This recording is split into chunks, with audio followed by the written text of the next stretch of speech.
भाग्यलक्ष्मी योजना झील मान विकास और उज्जवल भविष्य सुनिश्चित करने सरकार भाग्यलक्ष्मी योजना आरंभ कर झील मान आर्थिक भाव में सशक्त करने और शिक्षा को प्रोत्साहित करने लक्ष्य योजना चली योजना अधीन झील और परिवार को विभिन्न स्तर में आर्थिक सहायता जगाई दि जाए।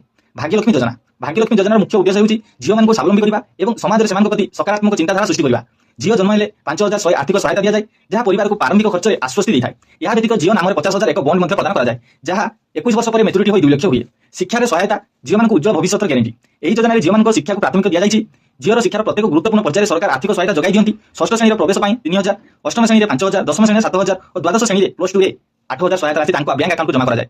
यही सहायता परिवार एक प्रेरणा जहाँद्वारा झील मैंने कौन से आर्थिक प्रतिबंधक बिना शिक्षा समाप्त करेंगे।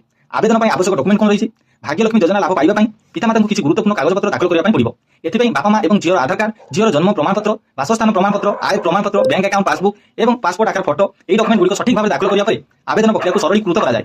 योग्यता शर्तावली यही योजना लाभ केवल सही परिवार को दिया जो मैंने योग्यता शर्तावली पूर्ण करती। यह अनुसार झीलटी 31 मार्च 2006 पर जन्म होता उचित। परिवार वार्षिक आय 2 लाख कम होगा उचित और झील जन्मर गोटे मास मध्य निकटस्थ अंगनवाड़ी केन्द्र पंजीकरण करा आवश्यक। यह व्यतीत झील संपूर्ण शिक्षा सरकारी स्कूल होगा उचित और विवाह बयस 18 वर्ष कम होगा उचित नुहे।